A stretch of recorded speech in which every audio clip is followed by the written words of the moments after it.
Before I begin, my name is Groce, and I have been billed as some sort of expert, but the truth of the matter is, in this audience, we have people who could give this talk many times over. Everyone who works in the planetarium industry, would you please stand? Past tense. All right. All these people, those keep standing, don't sit down. I'm not getting you out of this evening. During your stay here, if you see any of these people and you have a question about the eclipse or astronomy or whatever, I don't want you to talk to me at all. I want you to bother these people because they could give the talk about, and they're all experienced eclipse goers, and they can certainly help you. And so, guys, that's your payment. I get back at you now at the beginning. All right, thank you very much.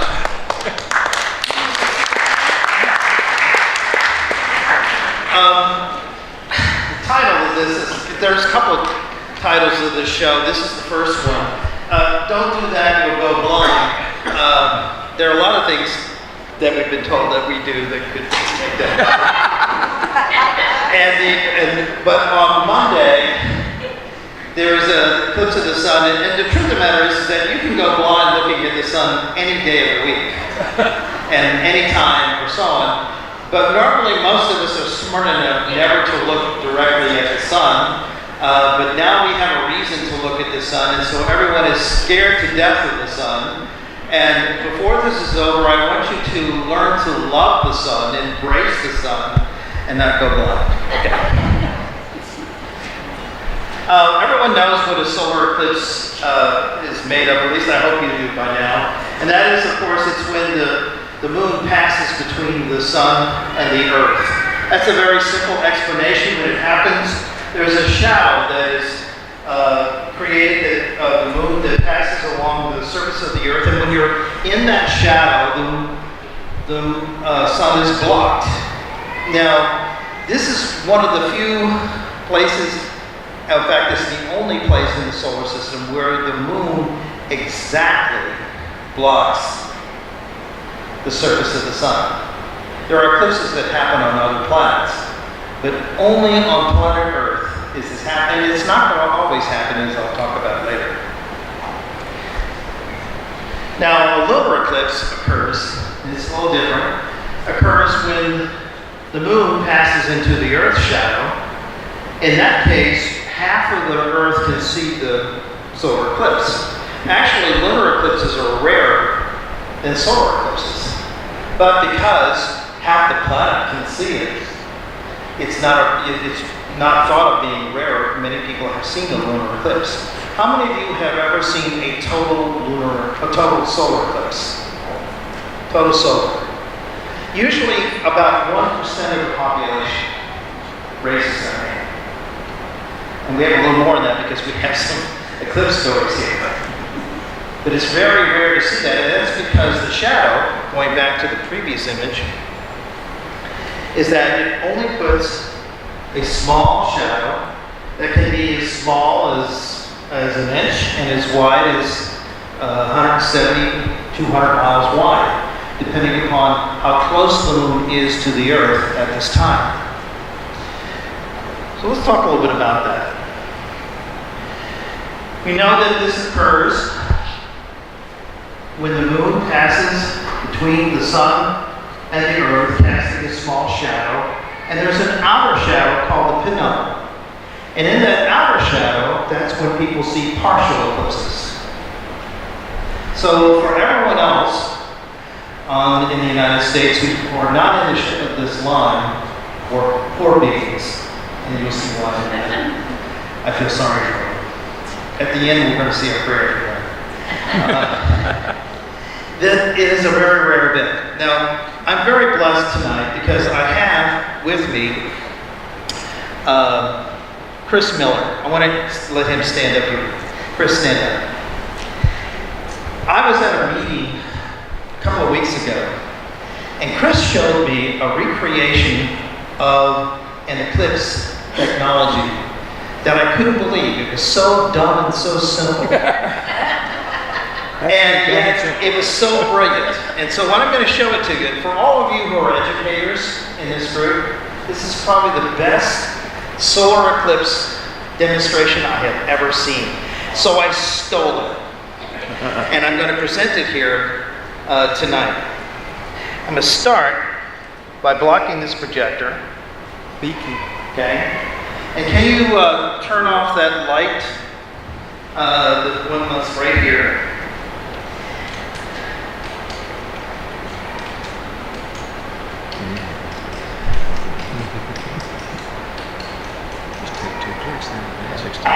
It works. Are you blind? Whoa. Don't look at it. This, ladies and gentlemen, Glasses on. represents the sun. And I'm going to place the sun on top of this device right here. There's the Earth right there. But actually, it works pretty well on the screen. See, sometimes I can actually pass here the moon and the Earth, and I can create a shadow that goes across the Earth. You say, well, that's no big deal. I could do that with a light bulb. But watch what Chris did. See, out here, I'm going to put it over here. All right. There's a shadow. Do you see also an outer shadow? That's the penumbra. Now let's watch this. As the moon gets farther away, the shadow gets smaller and smaller and smaller, and then it disappears. And this, ladies and gentlemen, is what we call an annular eclipse, not a total eclipse. There's a lot of factors that it takes to make an eclipse occur, and one of them has to do with the magical distance between the Earth and the moon. If the moon is too far away, there will be no eclipse on the Earth. You'll see the moon pass in front of the sun, but you'll see a ring around the sun, or around the moon rather, and we call that an annulus, or an annular eclipse. The closer the moon is to the Earth, the larger the shadow and the larger the path. And I've never seen in all the demonstrations I have seen of this, I've never seen that demonstrated accurately or realistically before. So Chris invented that.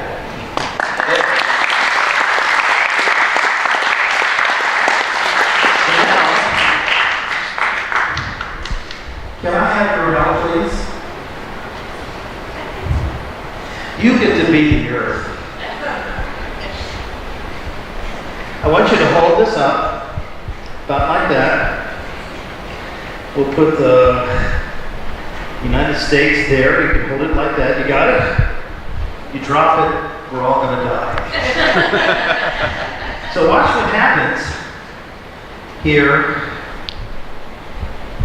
You can see the shadow move along the Earth, and that's what's going to happen on Monday, just like that. And only it's going to be pretty small as it goes across. You're really good, by the way. And you notice one of the things, as it goes around the edge of the Earth, that the shadow actually kind of elongates. That's exactly what's happening with this eclipse too.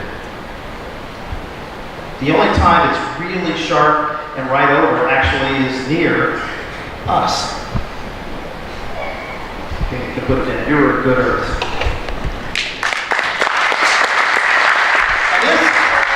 If you're a teacher or eclipse, and you say, well, when's the next time I'm going to do this? You know, we're going to talk about that. But there's another eclipse that's going to take place in 2024. You need to plan now. But eclipses and what makes them happen, this is a wonderful device. And all Chris did is create a whole bunch of flashlights, mount them in some embroidery hoops, and created a sun big enough for this Earth, for this moon, to create a shadow to show how it changes. So sometimes when we talk about eclipses, sometimes they talk about the eclipse path being 170 miles wide, or 70 miles wide, or 50 miles wide. And that's all a function of how far the moon is from the Earth. Well, it's not as simple. You know, eclipses don't happen very often. These total solar eclipses do. And I'm going to kill time here and turn these on this. We talked to Chris about, is there any way we just have one on-off switch? Train an octopus, then you have two.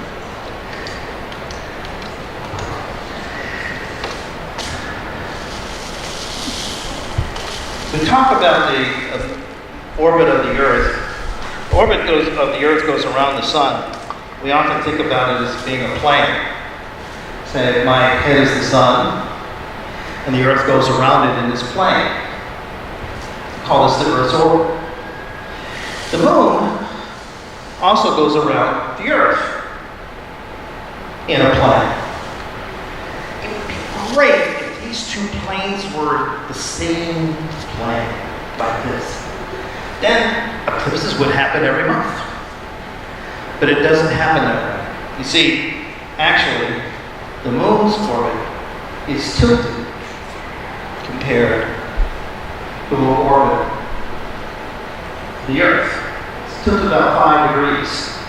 And there's only 2 points where the orbits actually meet. We call these nodes. And for an eclipse to occur, a couple things have to happen. One is the moon goes around, it has to intersect the plane of the orbit of the Earth, so it's directly in the sun's path as we see it from the Earth. Okay, that has to happen. And this node has to be pointed towards the sun at that time. Well, that's a lot of ifs, because the Earth goes around the sun every 365 and some change days. And the moon goes basically around, or the Earth, every 27 or so days. Actually, it repeats its phase, what we call its synodic period, about every 29 days, 29 and a half. That's the time it takes to go from one full moon to another, from one new moon to another. So the chances of these two planes ever intersecting each other at the same time is pretty rare. But what is interesting is that when they do, there's not often just one eclipse, there's 2 eclipses. There might be a solar eclipse if the sun is back at the back of the room. And on this node here would be a lunar eclipse. So often lunar eclipses and solar eclipses occur in pairs, often 2 weeks apart. And approximately 2 weeks ago, there was a lunar eclipse. Not visible from here, it was a partial.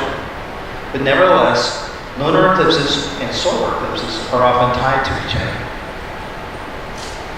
So let's move on a little bit about this. This is enough about the geometry of it. Lock is still up.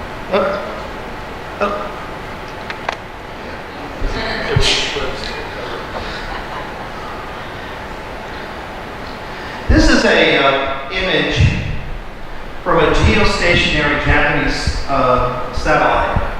That means that it's orbiting the Earth at the same rate that the Earth turns. And so it's above the same area of the Earth at all times. And what you're looking at is a repeated movie of an eclipse pattern moving across the planet. And this is what a solar eclipse looks like from space. And you notice it doesn't look very different from that shadow demonstration that we had earlier.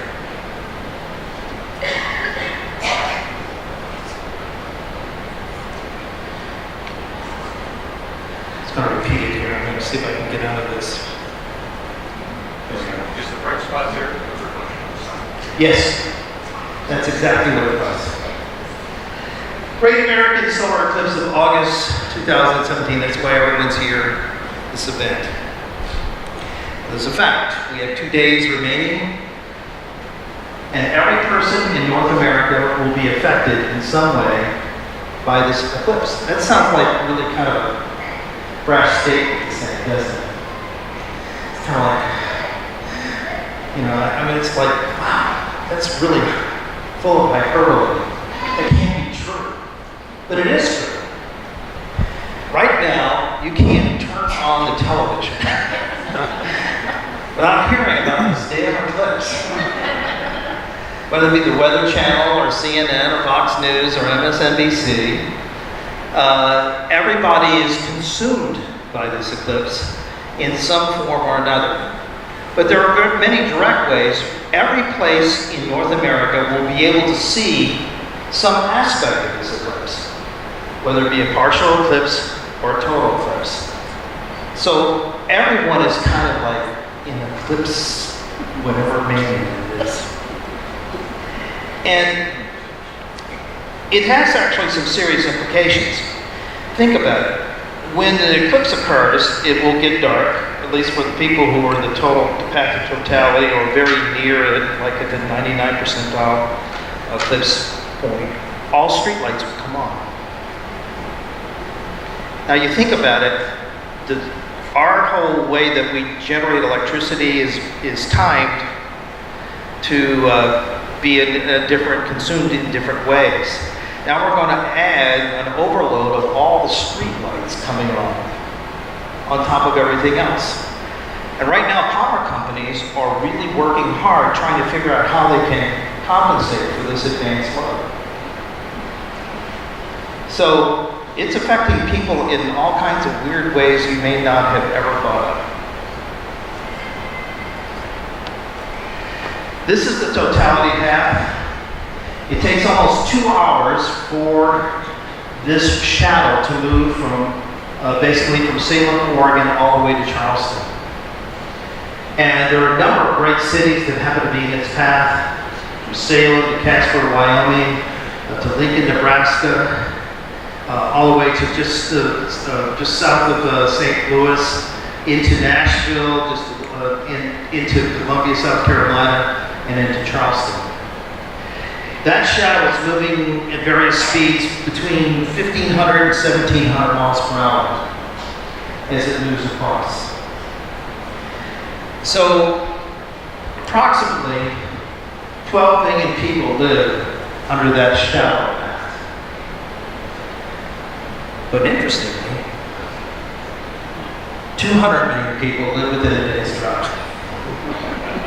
I want to commend everyone here because you were the smart ones. There are going to be people who are going to be getting on the road on Monday morning to drive to a total eclipse site. I really think we should all pray for these people. And they may be in traffic accidents, and we may see lives lost. It can be a very terrible thing. But you were smart enough to get out ahead of it, come to a beautiful place like Lake Barkley, and enjoy it in a relaxed manner.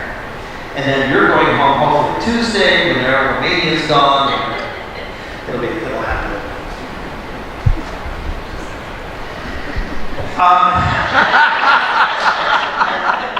I can't get over how much the eclipse area has been impacted.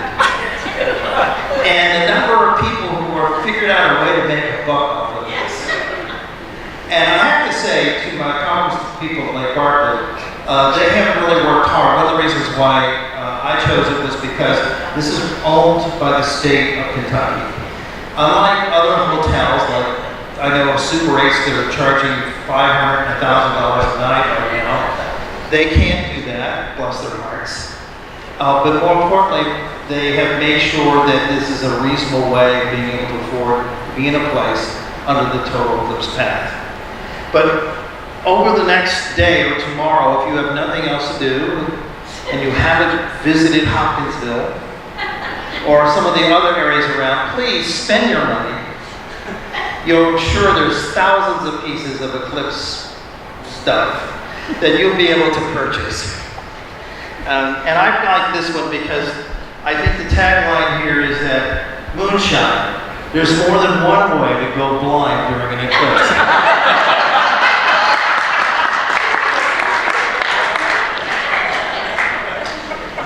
So the shadow is going to come across. It's about 70 miles or so wide, through Salem, just north of Boise, through dead center Casper, Wyoming, just a little south of Omaha, a little north of Kansas City, a little south of St. Louis. Nashville, part of it is in the Eclipse Path, but it goes large. Athens, Georgia, it's north of. Charleston is a little south of. So, I mean, this is basically the Eclipse Path. And we're very blessed. They're one of the best locations for this. Let me run this again. This time I want to talk about what everyone else is seeing. Well, everyone here will be able to see the total eclipse path. What everyone else is going to be seeing are going to be lights out of the sun. They're going to be seeing only the partial phases. That's what's going to happen in Los Angeles, in Albuquerque, in Dallas, Texas, and in New Orleans, in Miami, in New York, in Chicago. Only the people who are on this path will experience totality. Here in Kentucky, shortly before noon, you should be able to see the beginnings of the bite out of the sun. By a little before 1, almost half of the sun will be blotted out by the moon. By approximately 1:23 here at Lake Barkley, we'll be into totality. Pocketville about 1:26. And then here at this location, it's about 2 minutes and 20 seconds, 2 minutes and 25 seconds, 2 minutes and 30 seconds, depending upon where you are in this park. Then the moon will move past and the sun will be unveiled. And by 3 o'clock, half the sun will still be blotted, or 2 o'clock, sorry, our time. And by a little before 3, the whole thing will be over. We'll be done with it. That's when we all go drink moonshine. Hopefully in celebration. I cannot stress enough the danger of looking directly at the sun. I have friends of mine who ask, should I get eclipse glasses for my pets, for my cat, for my dogs? And I say no, because they're not stupid enough to look at the sun. They're smarter than people. Most of us don't go around looking at the sun of any normal time. And yes, you can go blind looking at the sun. You don't need an eclipse to do it. You can do it any day of the week if you so choose. But it's a very serious thing. We call it solar retinopathy. And even with the moon blocking most of the sun, and there's only a small little crescent or sliver, you may think, it's okay. The answer is no, it's not. The difference is that instead of having a nice, bright, round circle burned into your retina, you'll have a nice little crescent burned into your retina, and it's permanent.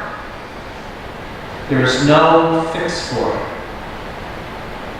Short of just replacing the eye itself, there's no way to recover from it. So I cannot stress enough that you do not look directly at the sun. Now, tonight you were given eclipse glasses. Use them. Do you need to use them during totality? Absolutely not. Your pets are smarter than that. Bob, you guys, you can look into the total eclipse of the sun. When you can no longer, when can you do it? I'm looking at the sun with my glasses. When I don't see the sun anymore, that's when I pull them off. And when it gets too bright to look at, it hurts just like it would the real sun, put them back on. It's a simple, precise way. I can do a countdown. Oh yes, you've got 1 minute 50 seconds, 1 minute 30 seconds. No, we're not going to do that. Just the minute you can't see the sun anymore, pull them off. And when you can't look at the sun anymore and it hurts, someone's telling you don't look at the sun anymore, put the glasses on. It's that simple. Now, I've done lots of demonstrations with people with glasses. I read a report about a woman who had glasses on, and she thought because she had glasses on that she could take her binoculars and look at the sun. I've read reports of people who had glasses who thought that they could use their telescopes. Yeah, I know, it's hard to believe, but yes, it can happen. So the answer is that the glasses that you're given, or any filter, make sure that it is the first level of defense against the eye. You can use binoculars, believe it or not, to look at the sun during an eclipse. You can use a telescope to do that. But to do that, you have to have a filter. Most people who have telescopes use one like this. This is a filter that blocks out 99.99%, 999% of the light. And it's just like basically the same material that your glasses are made out of that you received here tonight. And so we put this in front of any telescope or any binocular. Now, you don't have to get really fancy with this. Any of you have extra glasses and you're not going to use them, use something like this. Took a Dixie cup, basically. Now, I happen to have more larger filters, and I made this for someone who's here with their binoculars. But basically, it's the same solar film that's in those glasses, and I put it in front, mounted, then I put it in front of whatever optical instrument I'm using. So now I can look at it through binoculars, but it's safe. What is unsafe is for me to have glasses or filters and do it this way. Always put whatever filtration device you're going to use, put it in front of whatever instrument. If you wear glasses, put the filters on the outside of your glasses, not on the inside. Okay? Simple? Everybody got it? No one's going to go blind on Monday? So anyhow, I often do a demonstration where I burn things with kids. I love taking telescopes unfiltered and showing them what will happen. I know someone who actually takes a cow's eye and puts it up there, and then it cooks a cow's eye, and then cuts it open, and it's black inside. Kids are all grossed out. But it's easy to demonstrate how dangerous. Anybody who's been a 5-year-old or a 10-year-old who likes to torture ants has done this with magnifying glasses. So you have safety glasses. There's been a big deal about glasses that have been sold that have been unsafe. I am just so appalled that anybody would try to sell glasses that would be safe. I suspect that most of these glasses that are being sold actually are safe. But it's only been in the last year that we have established this ISO rating. And glasses that were manufactured before that, of the same material, but were not certified. And so there's been a huge scare. Amazon has had to do a huge recall because no one wants to take any chances with the human eye. No one wants to be held liable for it. So this ISO rating of 12312-2 compliant should be on all the glasses. I think it's on your glasses here, right? Someone tell me that it's true, please. Is it on there? Yes. Yes. So no one in this room is going to go blind. Okay, this is good. But this is not the only way. I often use this with yardsticks and meter sticks, where I just take. I use one stick to make a mount, and I use the other stick to separate two pieces of paper One's got a pinhole in it, and I make a crude pinhole camera, and I project an image of the sun. This has worked for centuries as a safe way to watch a total solar eclipse. And so if you don't have it, and what's the nice thing about it, is that you don't need glasses, and a whole group of people can look at it at once. In some ways, I actually prefer this method. And you don't have to be fancy like this. You can just take a piece of paper and project an image of the sun onto it. Now everyone goes, well, how do I know that's the sun? How do I know that it's just not an image of the pinhole that's round? Well, if you know anything about creating pinholes, I've never been able to make a round pinhole. All of mine are weird, and so on. But the fortunate thing is that nature gives us an opportunity to see lots of pinholes. And my advice to you on the eclipse is not worry so much about the eclipse itself, but worry about the effects that it has on the landscape around you. During the partial phase, yes, you'll look up, oh yeah, it looks like the moon is passing in front, it looks like someone's like a cookie monster's taking a bite out of the cookie of the sun, or whatever it is. And okay, but what is fun is to find places where there are natural pinhole projections. And trees are the best place. Get a sheet, white card, lay it out under a tree, and watch it. It's the best way to watch this eclipse, at least all the partial phases. So as good as the glasses are, this is still more fun to me. And what's fun about it is to take photographs of it. As the moon passes closer and closer to totality, and that sliver of light gets smaller and smaller, something amazing starts happening. Happens right around 78%. And we talked about the shadow, that there was a soft shadow. If you go outside, you know that you have a soft shadow of the sun, because the sun is not a pin source of light. It's actually a big ball of light. So you have an umbra, penumbra shadow. But what happens when you start blocking a lot of the sun out, it itself becomes like a point source of light, and shadows become amazing. You will never ever see in your lifetime landscapes like you will see on Monday. Forget the eclipse. Watch the trees. Watch the shadows of buildings. Watch the shadows of things. They're going to become so sharp, you're going to feel like you're in an alien landscape. It can actually be pretty frightening. So, if you're a photographer, don't worry about shooting an eclipse. Shoot what happens on the trees. Shoot the landscape and how the shadows change, and how crisp the landscapes become. That's the fun part to me. Now, we have a fun thing that's going to happen, is that this is an image of the sun by the Solar Dynamics Observatory this afternoon. And we are blessed. It's very seldom you get an opportunity to have an eclipse with a major sunspot. For those of us who are astrophotographers, who are planning on photographing, that's what we're focusing on. Okay. I got something I can focus on.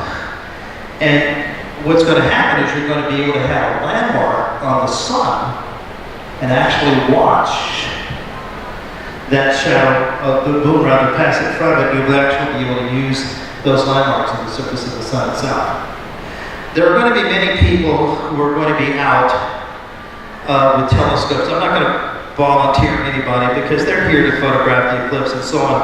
I brought a couple of scopes. I'm going to photograph with one, but I brought one for just observation, for you just to look through.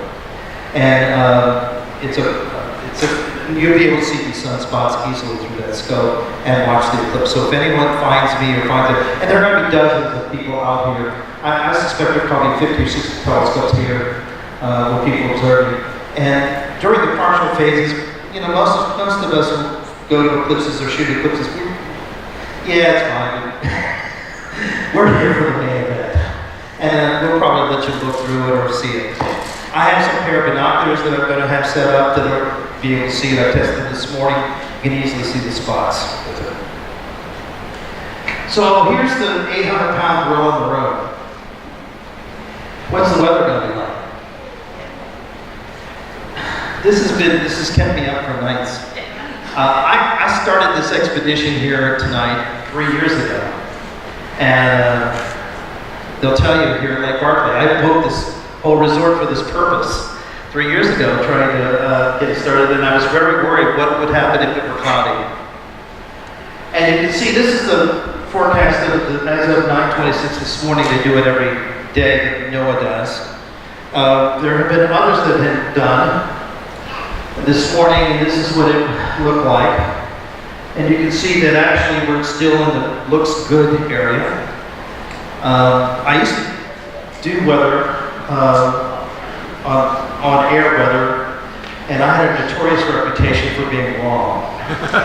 My wife would tell you how embarrassing it would be that I would predict it was going to be a beautiful weekend, and it'd be raining, and people would come up to the weekend and blame me for ruining their weekend. And so I put almost no stock in any of this. But I think we're in pretty good shape. Tomorrow we'll do more. I'm giving a talk tomorrow at the planetarium on Sunday night. But I think we're in pretty good shape. What if it is cloudy? What if it's socked in? Dry. If you want to see the total eclipse of the sun, he's absolutely right. I have been in a couple of annulars. This will be my 4th total. But my favorite total eclipse is the one I never saw. How can that be? In 1970 in Perry, Florida, I was an undergraduate, and we were going to do flash spectrographs. We had tons of equipment, and we had all set up in this farmer's field that we had made arrangements for a year in advance, and so on. And there was this cold front was supposed to come by, and it was supposed to blow out before the eclipse, and we'd have great weather. Well, it stalled. And if you think it gets dark during a total eclipse, you should see it when it's cloudy. It gets really dark. Needless to say, I was devastated. But as the eclipse occurred, I remember I was in this farmer's field, and they had horses and cows and guineas and chickens and a pond. It was an amazing experience, the most amazing experience in my life. Because what happened was the guineas started flying up into the trees. The chickens went up into the roost. The cows and horses laid down in the field.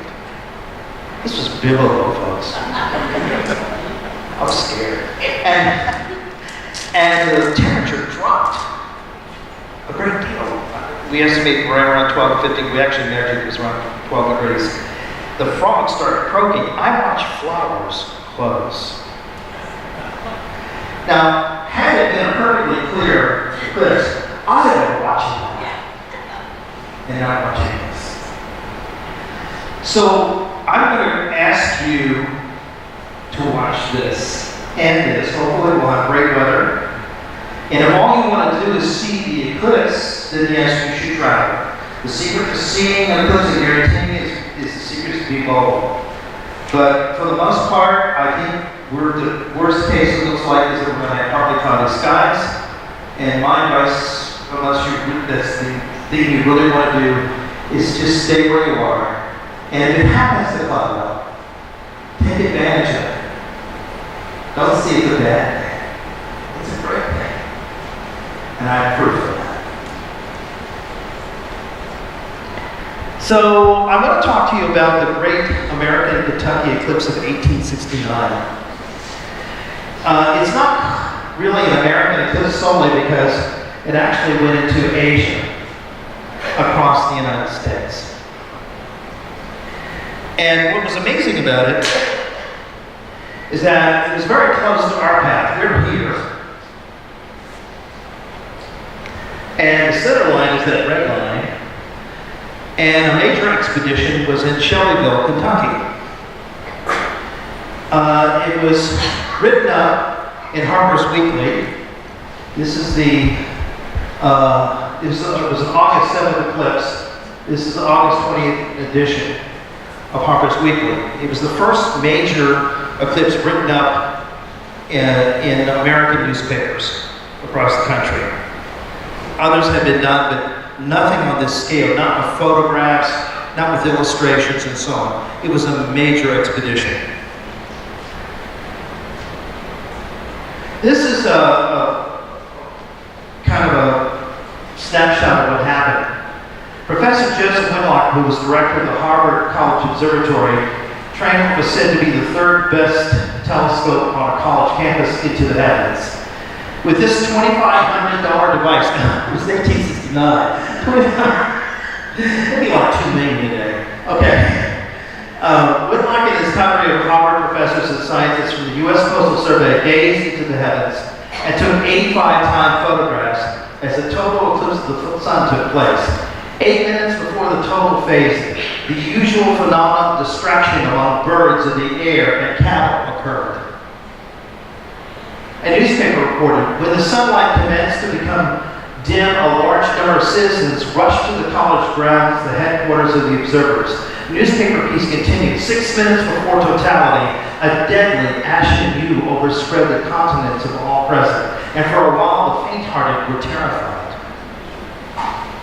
The scene during the totality was an awful one, and when the sunlight appeared again, a shout of exultation went up from the great crowd on the college grounds.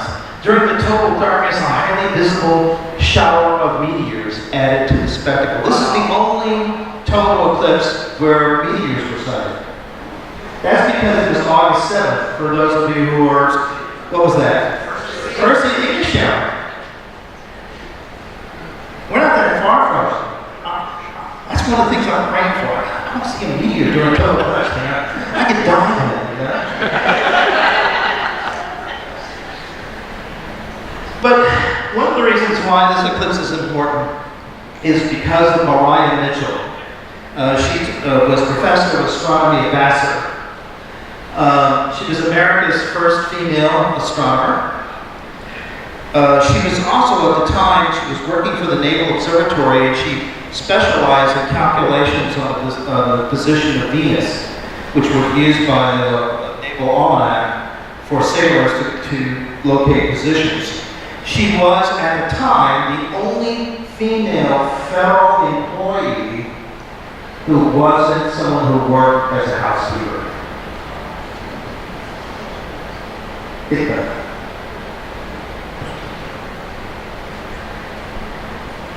I like this book from her, though. There is no cosmetic for beauty like happiness. She was also a woman's liver. She believed in facts and figures and being paid what you're worth and not having to basically deal with the needs of men. She was an amazing woman in her time, way ahead in every way. She was brilliant.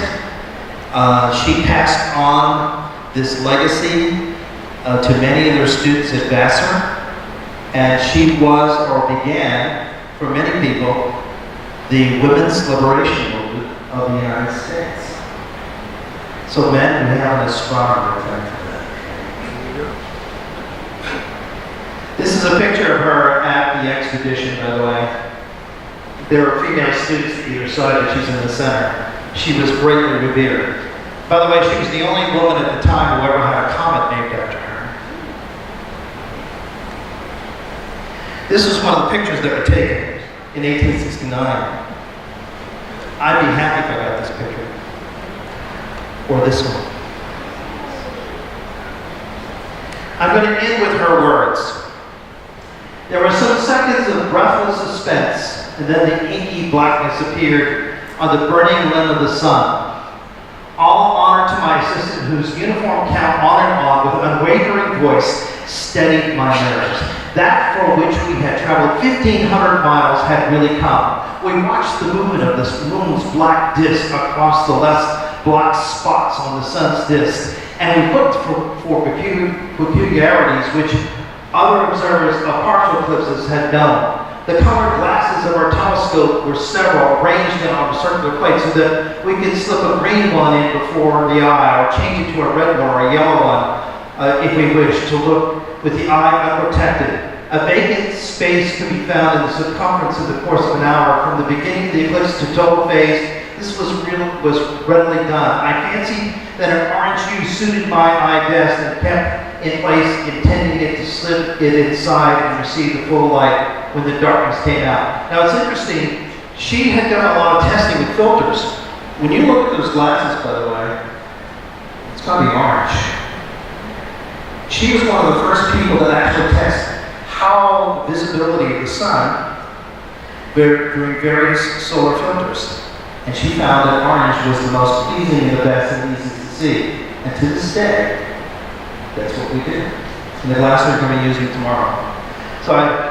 So in any case, light clouds, I'm going to go on here. Light clouds that sometimes seem to drift towards the sun. The Mississippi assumed a leaden hue, a sickly green spread over the landscape. Venus shone brightly on one side of the sun, Mercury on the other. Arcturus was gleaming overhead. Saturn was rising in the east. The neighboring cattle began to low. The birds uttered a painful cry. Fireflies twinkled in the foliage, and when the last ray of light was extinguished, a wave of sound came up from the villages below, the mingling of the subdued voices of the multitude. Instantly, the corona burst forth of glory indeed, and encircled the sun with a soft light, and it sent off streamers of billions of miles into space. If that description doesn't want to make you see a total solar eclipse, you're dead.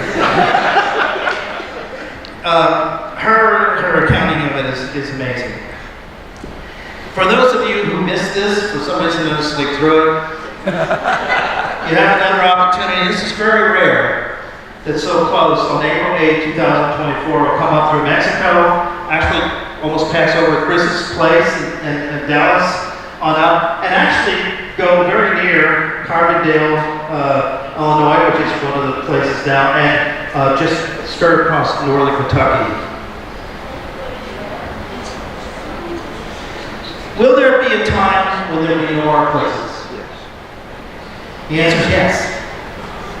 A couple of things are happening is that as the moon goes around the Earth, we know about tides that the tidal friction basically slows down the Earth. Every once in a while you'll read in the newspaper we had to add some millisecond to our day. The Earth is indeed slowing down. And the first person to actually notice this was Edmund Halley, the person who discovered Halley's Comet. He was going back through eclipse predictions and discovered that when eclipses actually were reported to happen and when they should have happened, he noticed there was a time discrepancy. And the only way he could account for it was that the Earth, the day, was actually getting longer. And what the implication of that means is that long ago, if you extrapolate this millions and billions of years ago, the Earth was spinning very rapidly. But because all motion has to be conserved here, the angular motion of the total system, the moment of inertia has to be maintained, and so on, the moon is moving faster. As the Earth is slowing down, the moon is moving faster. And as it moves faster, it moves farther away. We know from measurements of the moon that basically it's moving around 1.5 inches or so farther away every single year. If you extrapolate this over millions and billions of years, that means that the moon, a long time ago, was much closer, much larger in the sky. And that eventually it'll be so far away that it will no longer be able to block the sun. And we will never be able to see from the surface of the Earth a total solar eclipse ever again. Now don't worry about it, we've got about 600 million years. There are a lot of calculations for this, but one of the calculations that a lot of people are not taking account of, by the way, the reason why, give you kind of a constructive way of why this happens. If you ever watch a skater go into a spin, when they want to speed up, they bring themselves in closer. And when they want to slow down, they make their body larger. Well, in essence, that's the dance that the Earth, Moon have been doing over billions of years.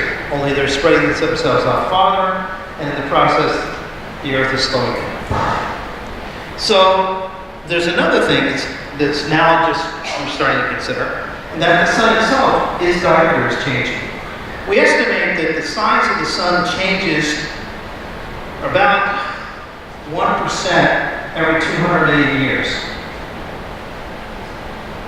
So the sun is getting bigger, and the moon is getting smaller as it moves out. The amount of area that it spends in the sky is getting smaller, to be correct. And so the result combination is that eventually there'll be a time when we will never be able to blot out the sun. So count yourself lucky. You happen to be blessed to be living on a time just when it's perfect. Just when it just so happens that the moon is just the right size and just the right distance. The sun is 400 times larger than the moon, but it's also 400 times farther away. So these things together end up resulting in the moon and the sun as they appear in the sky at certain moments can be perfect. And those perfect moments, they blot out the perfect distance of the sun and allow us to see its atmosphere. And that's just magic. So that's my talk today. Thank you.